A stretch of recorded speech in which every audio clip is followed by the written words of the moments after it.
Vamos dar início a mais um programa do Núcleo de Política e Cidadania, aqui da TV Comunitária, mas em parceria com a TV Comunitária de Brasília, o canal comunitário da Capital Federal. Nós, mais uma vez, temos a satisfação de entrevistar o nosso co-irmão, o companheiro Beto Almeida, jornalista por demais conhecido e um militante da causa do nosso povo e do Brasil, que mais uma vez está com a gente aqui nos estúdios da TV Comunitária do Rio. Beto, primeiro obrigado por mais uma vez você poder nos atender aqui e debater aqui nesse trabalho que nós temos ampliado de parceria com a TV Comunitária de Brasília. Já fomos a Curitiba e fizemos um trabalho junto. Eu e você fomos em Porto Alegre, cobrir lá o TRF4 e outras atividades em conjunto. Você acaba de entrevistar aqui o professor Pinho, debatendo assuntos de suma importância para a conjuntura. E é sobre a conjuntura que eu queria que você nos brindasse aqui com as suas avaliações. Primeiro, como é que você está vendo aí a situação política atual do Brasil? Bom, muito obrigado, Moisés, pelo convite. Uma saudação aos telespectadores da TV Comunitária do Rio e da TV Comunitária de Brasília também. Essa parceria tem que ser estendida, multiplicada, expandida, né? Eu vejo a situação nacional com muita gravidade. É como se nós estivéssemos diante de uma situação de revogação da Revolução de 30 e volta à República Velha. Com isso eu quero dizer que nós precisamos de uma nova Revolução de 30 no Brasil. O ex-governador Alckmin, candidato conservador, declarou que a primeira medida dele será extinguir o Ministério do Trabalho, que foi a primeira medida tomada por Getúlio Vargas, a primeira, e chamou o Ministério do Trabalho do Ministério da Revolução. Olha a simbologia que tem tanto para o Getúlio Vargas, que inclusive nós tivemos recentemente gravando lá em São Borja, quando o presidente Lula, antes da prisão, né, reconheceu a obra de Getúlio, praticamente disse que tinha se equivocado nas avaliações que havia feito. E o simbolismo do Alckmin é realmente assim, que é a selvageria total no mercado de trabalho, sem regras, sem lei, sem proteção, sem direito, sem nada. Agora, Beto, eu estou me lembrando aqui, porque já teve um sujeitinho desse, um sociólogo, aí, o príncipe dos sociólogos, que falou que a questão fundamental era acabar com a Era Vargas, né? Agora o Alckmin vem com uma versão elaborada, que é pegar o principal aspecto da Era Vargas e do início da Era Vargas e falar que vai destruir. É verdade, você lembrou bem, o Fernando Henrique expressou o sonho conservador onipresente, né, na oligarquia brasileira, acabar com Vargas. Por eles, o Vargas não teria nem nascido, nem existido. Ou, como disse o Carlos Lacerda, o Vargas não pode ser candidato. Se for candidato, não pode vencer. Se vencer, não pode tomar posse. Se tomar posse, não pode governar. Quer dizer, só faltou que tinha que morrer, né? É isso aí. Levaram ele à morte. É o que estão dizendo agora para o Lula, né? Porque é muito parecido isso, muito né? Muito parecido. Porque o Lula agora, eles resolveram, depois de 4 derrotas seguidas, o perdedor, que foi aquele senhor chamado Aécio Neves, ele falou, não podemos, ele foi a expressão, não podemos caminhar para a 5ª derrota. Então temos que paralisar o país, que se ferre os trabalhadores e tal. Tem um paralelo aí. Virar a mesa do jogo, né? Um paralelo nessa situação? Tem um paralelo total, é a mesma coisa. O Aécio é um lacerdismo, né, doentio, sem, claro, as qualidades que o Lacerda teve, até como intelectualmente. O lacerdismo e o denismo, né? É o denismo. Que andam junto, né? É verdade. O Aécio nega o próprio avô, porque o avô, Tancredo Neves, foi ministro do Vargas. E recebeu, né, a caneta? Recebeu a caneta de ouro e no dia 24 de agosto, aliás, estamos nos aproximando, né, propôs ao Vargas, na última reunião derradeira no Palácio Catete, que Vargas resistisse com armas, que convocasse a Vila Militar, que chamasse o povo, porque ele tinha chegado ali com o apoio do povo e com armas. Foi a Revolução de 30. Tancredo propôs isso. O Aécio propõe... Tancredo é um cara... Um nacionalista. Nacionalista. Vamos dizer, de centro, caminhando um pouco para a esquerda, ou de centro, principalmente. Olha, o Tancredo nunca privatizou nada. O Tancredo, quando foi primeiro-ministro, defendeu ali os laços com Cuba, com a União Soviética, né, naquele breve período, né, que ele foi... Embora a mídia tente reduzi-lo e rebaixá-lo a uma raposa, um cara escorregadio.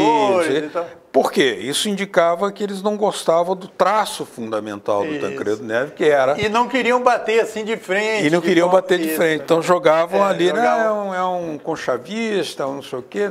O Tancredo, o programa que ele fez foi um programa que não pôde assumir a presidência, era o programa de manter relações retomar com Cuba relações. Tanto é que o Sarney reatou relações com Cuba e disse que era a proposta do Tancredo Neves. E tinha uma vertente bem nacionalista, né? Junto com ele e tal. Nacionalista, claro. A pedido do Tancredo, o ministério que o Sarney montou trazia o Celso Furtado no Ministério da Cultura. Celso Furtado era Jango Goulart, né? Era um varguista, né? Então eu vejo a situação nacional nesse prisma, Moisés, porque a perda de direitos que está caracterizando essa destruição da CLT, né? Agora estão propondo aí a destruição da Eletrobras, a redução da Petrobras a uma empresa de fomento às empresas estrangeiras. Quer dizer, a Petrobras corre o risco, investe, pesquisa, vai lá embaixo, 7 mil metros, depois entrega. Então, ela é uma empresa de fomento deles. Então, que você participou, inclusive, de um seminário, né, de uma apresentação de uma série de pontos, um tipo de um programa para os candidatos a presidente, lá através da EPET, Associação dos Engenheiros da Petrobras. Você podia falar um pouco a síntese aí desse documento? Foi uma atividade destinada a apresentar um decálogo de políticas de petróleo e gás para os presidenciáveis. Mas só um presidenciável esteve lá. Houve vários candidatos a deputado, Paulo Ramos, Vivaldo Barbosa, vários partidos, né? Mas o presidenciável, o único, era o filho de João Goulart. Inclusive foi muito interessante porque ele mostrou a sintonia que aquele documento da EPET tem com as propostas que o pai dele apresentou no comício da Central, dia 13 de março de 64, que inclusive propunha monopólio total da Petrobras, né? Inclusive na distribuição do petróleo. Então ele disse que assumia com muita honra, com muita tranquilidade, o documento da EPET, porque era o documento que o pai dele também teria assinado, né? Então, o que é que se propõe nesse documento? Primeiro, parar com essa loucura dessa política de preço sintonizada com o mercado internacional, por uma razão muito simples. Quem tem petróleo é o Brasil, não é a Inglaterra. É o Brasil que tem petróleo. Então, quem forma o preço não é lá fora, porque lá fora é especulação. É claro, quem tem petróleo é que pode formar o preço, porque tem capacidade de produção, tem capacidade de ocupação do mercado. Esse é o primeiro ponto, né? Dito lá de outra maneira, mas eu estou fazendo uma interpretação aqui. Também eles propuseram recuperar todas as ações da Petrobras que estão em bolsas de valores do exterior, que é muito importante, porque se você recupera a nacionalidade das bolsas, né, pelo menos da maioria delas, das ações, você pode fazer uma política não submetida a uma simples remessa de lucros para os acionistas, que é isso que está virando. Por que o preço da gasolina está dessa loucura? Porque está havendo uma sangria dos lucros da Petrobras para os acionistas. Depois, parar com a política de venda de ativos, refinarias, oleodutos, gasodutos e tal, que está sendo trocado por quê? Para pagar a dívida velha ou dívida nova. Tem sentido, uma empresa do porte da Petrobras tem capacidade, inclusive, de renegociar o pagamento com um calendário soberano. Ninguém vai querer romper com a Petrobras. Nenhum banco, nenhum sistema financeiro que tiver oferecido algum crédito para a Petrobras quer perder um cliente, que é uma das maiores empresas de petróleo do mundo. Antes de você completar os pontos, quer dizer, no fundo aí era fazer a Petrobras ser um instrumento do país, né? De defesa da soberania do país e poder não se submeter a esse mercado monopolista internacional, que é mandado pelas 7 irmãs, não é isso? Que acaba subordinando as políticas dos estados. Exatamente. Seria o fundo do programa. Você me dá o ensejo para discutir aquilo que eu acho que não foi abordado lá. Não sei se abordaram em outro momento, em outras reuniões e tal, que é o seguinte: se você não tem uma aliança interna do Brasil, que aquela mesma aliança que foi formada quando se criou a Petrobras, que era uma aliança cívico-militar, cívico e militar. Se nós não conseguimos formar novamente uma aliança cívico-militar, e eu vou mais além, eu acho que, como nos Estados Unidos, já que os coxinhos gostam muito de citar o exemplo dos Estados Unidos, né? Pois eu cito também, como nos Estados Unidos, políticas de energia devem ser área de segurança nacional. A Petrobras não é uma simples empresa de mercado. Petróleo é uma questão de segurança nacional para o Brasil. E isso deveria estar numa mudança constitucional que previsse que petróleo, que energia nuclear e questões desse porte estejam submetidas a um crivo constitucional de segurança nacional. Então, a participação militar das Forças Armadas é fundamental e não um simples interesse de mercado que pode ser fruto de uma especulação momentânea do mercado lá fora que nós não dominamos. Por exemplo, a formação de preço lá fora... É isso que eu queria te falar, porque se a Petrobras não trabalha, quer dizer, como um instrumento do país, né, da nação, acontece isso daquela política maluca aí de aumento dos preços diários, o que acabou gerando aquela revolta e tal com a questão dos caminhoneiros, e que obviamente tinha interesse de empresas também que trabalharam aquela greve meio, uma parte era no nocaute, né, e tal, etc. Mas também uma política de aumentar o preço todo dia e tal, dentro do espírito do mercado, que é uma coisa especulativa, porque como há um monopólio, os caras decidem quando é que... É uma política, vamos destruir a Venezuela, aí aplica uma política, vamos agora tomar o Brasil e tal. Então, quer dizer, nesse sentido, essa política de preço também representa o Pedro Parente, o Pedro Parente, agora tem uma revista aí que botou ele na capa, e ele parece que já está dirigindo outra empresa, né? Já. Ao mesmo tempo que está dirigindo a Petrobras. Um troço meio louco, não? Ele passa por empresa e deixa um rastro de destruição, né? Assim foi no Banco do Brasil, ele passou na Vale do Rio Doce, veio a privatização, depois ele foi para a Petrobras, criou esse caos total de prejuízos enormes da Petrobras, perda de ativos, né? Os acionistas enriquecem, a população empobrece, né? E o país perde um setor... O país perde uma alavanca. Então, aí, nesse caso, veja bem, o exemplo que nós podemos citar. Por que até hoje, com toda a pressão, o boicote, a desestabilização exercida pelos Estados Unidos contra a Petrobras, contra a PDVSA na Venezuela, lá reside? Porque tem uma aliança militar. Então, sem uma aliança política de forças nacionais, a empresa sozinha não consegue fazer isso. Eu acho que esse é o problema que faltou nessa reunião da APEC. E parece que falta também na consciência de vários segmentos políticos. Que falta da consciência. Da esquerda e progressista. É muito difícil, Moisés, discutir a questão, você sabe muito bem que no seio das forças progressistas de esquerda, nem todos consideram a importância de ter uma aliança com os militares nacionalistas. Tem gente que rejeita, Aí pergunta, mas onde é que estão os militares nacionalistas? Eles, boa parte das políticas feitas, por exemplo, quem é que fez a Embraer? Quem é que fez a Embrapa? Quem é que fez o Proálcool? Né?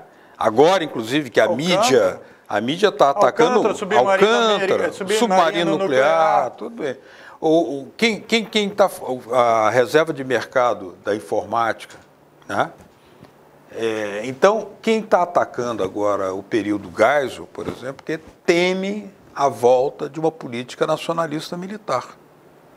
Esse é o fundo dos ataques, até porque não se sabe quem é que poderá vir a ser o candidato indicado por Lula, mas pode ser que venha a ser um candidato que tenha trânsito com setores do pensamento nacionalista militar. E isso preocupa o setor da mídia, por exemplo... setor que representa os interesses mais estadunidenses. Tal, né? O William Vac, por exemplo, no blog que ele está falando por aí, que ele está fazendo um programa, ele está dizendo, mas a Embraer está perdendo tempo, tem que logo se vender para a Boeing.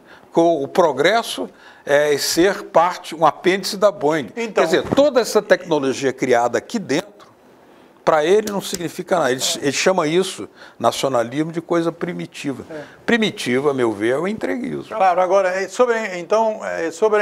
nós já falamos aí sobre a Petrobras e gás, e isso a pessoa pode se aprofundar no site da AEPET, não é isso? www.aepet.org.br, você vê aí no rodapé da tela. Agora vamos... Chama-se Decálogo de Política de Petróleo e Gás para os Presidenciais. Decálogo de Política de Petróleo e Gás para os Presidenciais.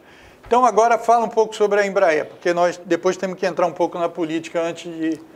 Primeiro é interessante ver que... Para o pessoal entender, o que está acontecendo é uma tentativa da Boeing tomar conta da Embraer. Tomar conta da Embraer. E a Embraer era uma empresa estatal antes da privatização, foi gerada toda por uma política nacionalista que teve como base os militares, não é isso? Totalmente. E aí você está dizendo que está claro que há uma resistência, obviamente, desses segmentos nacionalistas de entregar a Embraer para a Boeing. Porque a Boeing trabalha com o departamento norte-americano de defesa, não é isso? É uma empresa do Pentágono. É uma empresa do Pentágono. Então, quer dizer, é claro que não é uma operação comercial qualquer. É uma operação de geopolítica. Tal como o bombardeio da infraestrutura da Líbia, expulsando as empresas brasileiras que a haviam construído lá na Líbia, eles substituídas lá pela tirar Halliburton. Nossas empresas e botar neles, né? Puseram a Halliburton no lugar das brasileiras. Isso é uma operação de guerra. Aconteceu no Iraque também, né? Aconteceu no Iraque também. Porque o Brasil tinha uma aliança forte com o Iraque e com a Líbia, e estava presente ajudando o desenvolvimento daqueles países, certo? Com tecnologia do Brasil. E agora, não, os caras são isso e aquilo, mas eles estão lá agora. Foi a Petrobras que descobriu o petróleo na Líbia, no Iraque. No Iraque. No Iraque, foi a Petrobras. O Guilherme Estrela participou dessas operações. Mas no caso da Embraer, a primeira coisa é o seguinte, os mitos é que o Brasil não tem competência, o Brasil não tem capacidade. A Embraer é a terceira maior e mais importante empresa de aviação do mundo, de aeronáutica industrial, né?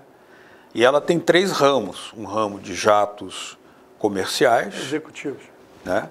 Tem um ramo de jatinhos pequenos, né? Menor, esse executivo que você fala, e tem a parte militar, né? A parte de defesa. E tem uma parte de defesa. Claro, defesa. Essa é a terceira parte. Então, hoje, por exemplo, vários desses aviões de maior porte da Embraer, eles circulam pelos céus da China, na Venezuela, nos Estados Unidos, por aí afora.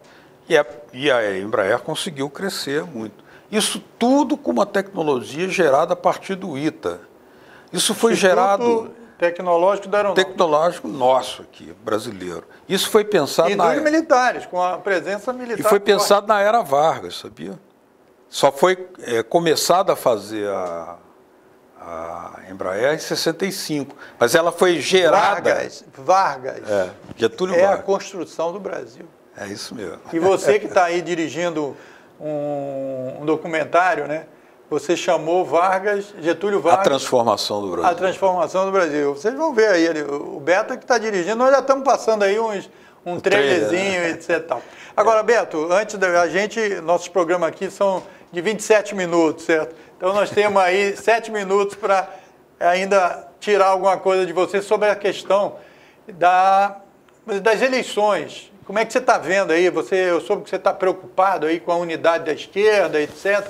Claro. Como é que você... Olha bem, as últimas pesquisas aí, acho que mais sérias, que é o Vox Populi, lá daquele professor, que escreve na Carta Capital, que é uma revista de um campo de verdade. Marcos Coimbra. Marcos Coimbra. E também uma outra aí, que eu não me lembro qual é. Estão dando que o Lula está com uma presença muito grande na cabeça aí do povo e cada vez mais está claro que ele está sendo perseguido e tirado das eleições. Quais são as suas preocupações relativas aí à questão das eleições? Eu queria que você comentasse também, já sobre a pressão que está sendo feita aí pela mídia em cima do novo e futuro presidente do Supremo Tribunal Federal, que vai assumir em setembro, ainda antes das eleições, certo?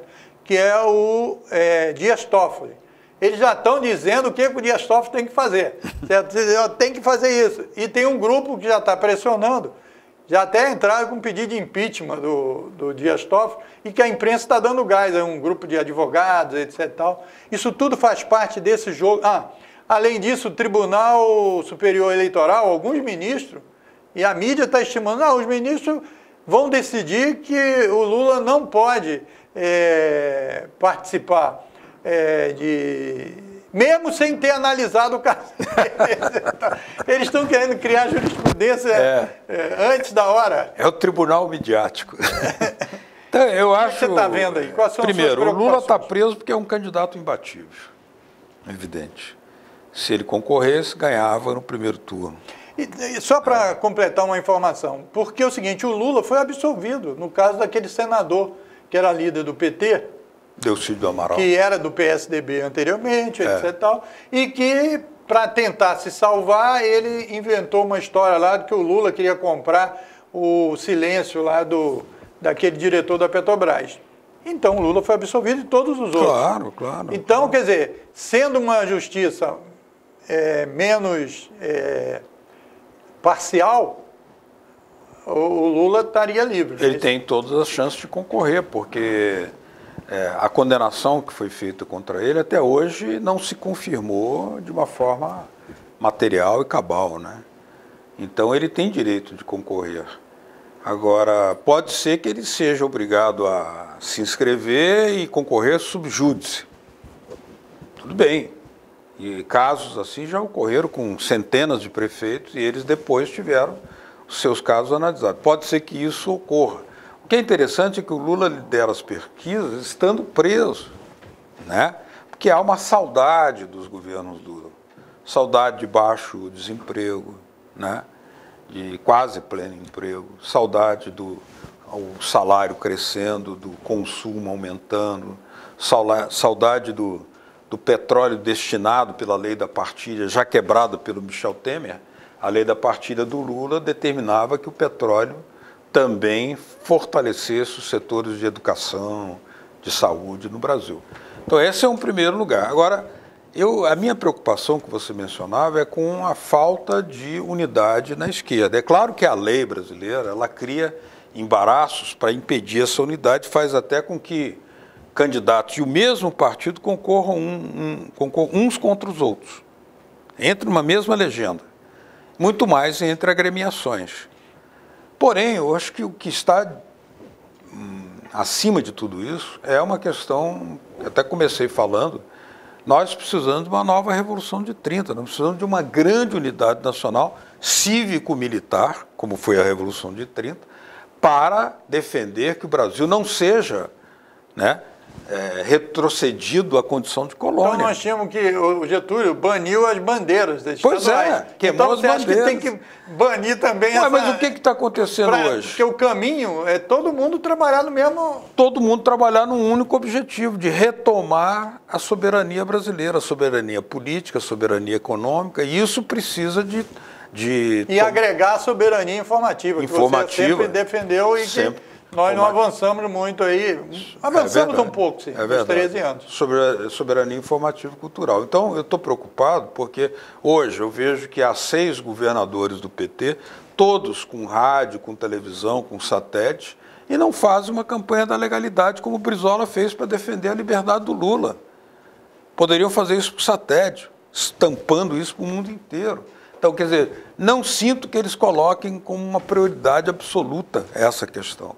E, sobretudo, porque o Lula, depois de inscrever o seu nome, no dia 15, né, ele deverá ter que lançar também um candidato a vice e fazer uma campanha com o nome dele, que enfrentará uma série de pressões que você já apontava, né? No caso do Dias Toffoli, o medo que ele tem é que o Dias Toffoli faça uma coisa óbvia, Moisés, é pegar o pedido de habeas corpus para o Lula e pedir que os ministros examinem. A Carmen Lúcia não faz isso, bota na gaveta. Não, e que examine de forma da mudança que já houve dentro do Supremo sobre, digamos, a prisão em segunda instância. Claro. É um debate geral, porque senão aquela senhora que diz que é a favor votou contra.